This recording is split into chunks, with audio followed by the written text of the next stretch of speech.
என்கிட்ட சண்டை போட்டு எங்க அம்மா வீட்டுல போய் நான் 10 நாள் இருக்க போறேன்னு சொல்லிட்டு போயிடுவாங்க. போயிட்டு மறுநாள் எப்ப வந்து கூட்டு போறீங்க? நானே சொல்லு, நீ தானே உங்க அம்மா கிட்ட 10 நாள் இருக்க போறேன்னு. இருமா, நான் அப்புறம் 11ஆவது நாள் வரேன்னு. இல்லங்க, நான் ஏதோ சொல்லிட்டு வந்துட்டேன், என்னால முடியல, நீங்க வந்துருங்க, வந்து என்ன கூட்டு போயிருங்க. நீங்க வந்து 10 நாள் சண்டை போட்டு போயிட்டீங்க, அதையும் வந்து உடனே கால் பண்ணி அங்க போனோடனே என்னன்னு தெரியல, என்னடா ரொம்ப நேரம் ஆன மாதிரி இருக்கு, கால் பண்ணவே இல்லை, சேவ் பண்ணி பேசுவோன்னு அப்புறம் மாறிடும். வாங்க வந்து கூட்டிட்டு இருந்தீங்க அவர் மேல. அது கொஞ்ச நேரம் பாக்கல, அதுல மாறிடும்.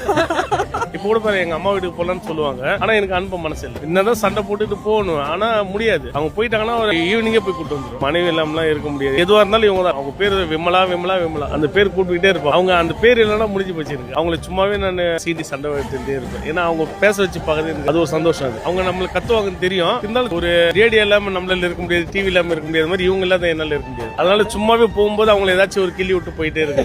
கத்துவாங்கன்னு தெரியும், ஆனா அது என்ன தெரியல, அது எனக்கு ஒரு ஜாலியா இருக்குது. ஏன்னா நம்ம பேசிக்கிறது கம்மியாகி போச்சு இப்போ. அதனால இந்த மாதிரி சீண்டல் மூலியமா தான் பேசிக்கிறது. சாப்பிட்டியா, கொண்டியா, வந்தியா, போனியா, வாடகை கட்டணும், இது கட்டணும், இப்படியே தான் போகுது. ஒரு அன்பா அந்த மாதிரிலாம் இருக்க மாட்டேங்குது. அன்பு எந்த மாதிரி காட்டுவீங்க? வெளியில 1000 பிரச்சனை இருக்கும், கடன் பிரச்சனை, வேலை பிரச்சனை, அந்த மாதிரிலாம் நிறைய இருக்கும். அப்படி இருந்தாலும் இவங்க கிட்ட வந்தாலே அது முடிஞ்ச அளவுக்கு பாதி கம்மியாயிரும். ஏன்னா நம்ம வெளி பிரச்சனை எல்லாம் தாண்டி தான் வீட்டுக்கு வரும். வீட்டுக்கு வந்தாலே இவங்க கிட்ட பேசும்போது அது ஆட்டோமேட்டிக்கா நம்மளுக்கு குறைஞ்சிடுது.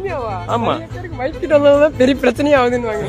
அது பிரச்சனை இருக்குன்னு தான் செய்யும். அந்த நேரத்துக்கு வெளியில போயிட்டு மறுபடியும் ஒரு 1/2 hour கழிச்சு வந்து எப்பவுமே கோவம் வந்து நீடிக்காதுங்க. நீடிச்ச கோவம் நிலைக்காது. சண்டை போட அதிகபட்சம் 2 மணி நேரம் 3 மணி நேரங்க, அவ்வளவுதான். அதுக்கு மேல இருக்க முடியாது. ஆட்டோமேட்டிக்கா நானே வந்து பேச மனைவி இல்லாமலாம் இருக்க முடியாது. ஆரம்பத்துல இருந்து நான் வீட்டுக்கு ஒரே பையன்றதுனால எனக்கு வந்து அம்மா, தங்கச்சி, அக்கான்ட்டு இருக்காங்க. என்னை வந்து எந்த வேலையும் செய்ய விட மாட்டாங்க.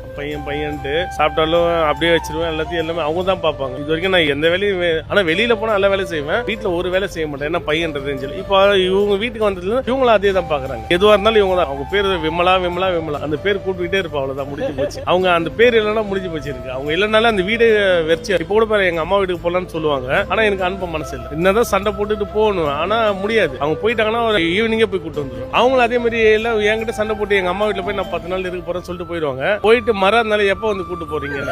அது என்னன்னு எனக்கு தெரியல அந்த மேஜிக். நானே சொல்லு, நீ தானே உங்க அம்மா கிட்ட 10 நாள் இருக்க போறேன்னு. இருமா, நான் அப்புறம் 11ஆவது நாள் வரேன்னு. இல்லங்க, நான் ஏதோ சொல்லிட்டு வந்துட்டேன், என்னால முடியல, நீங்க வந்துருங்க, வந்து என்ன கூட்டு போயிருங்க. நீங்க வந்து 10 நாள் சண்டை போட்டு போயிட்டீங்க, அதையும் வந்து உடனே கால் பண்ணி அங்க போனோடனே என்னன்னு தெரியல, என்னடா ரொம்ப நேரம் ஆன மாதிரி இருக்கு, கால் பண்ணவே இல்லை, சேவ் பண்ணி பேசுவோன்னு அப்புறம் மாறிடும். வாங்க வந்து கூட்டிட்டு இருந்தீங்க அவர் மேல. அது கொஞ்ச நேரம் பாக்கல, அதுல மாறிடும். சண்டை போட்டீங்கன்னா கூட இருக்காதீங்க, கொஞ்ச நேரம் வந்து தள்ளி போயிட்டு வாங்க. போறதுக்கு வாய்ப்பு இல்ல, எங்கேயுமே போக மாட்டேன். அவங்க எங்கேயாவது அழைச்சிட்டு போனாதான். அவங்க வீட்டுல எங்கேயாவது போயிட்டாங்கன்னா வீட்டுல தான் இருப்பேன். சோ ரொம்ப நேரம் இருக்க முடியாதுல்ல. அந்த மாதிரி அவங்க வர வரைக்கும் எப்ப வருவாங்கன்னு பாத்துட்டு திடீர்னு போய் எடுத்தோன்னே சண்டை தான் போட தோணும். ஏன் லேட்டா வந்து என்ன பண்ற அப்படிதான் கேட்க தோணும். அது எல்லாரும் சண்டைன்றாங்க, சண்டை கிடையாது. அது ஒரு வித அன்பு, அது அவ்வளவுதான். நான் கோவமா இருக்கேன், கத்துறேன் அப்படின்லாம் சொல்றது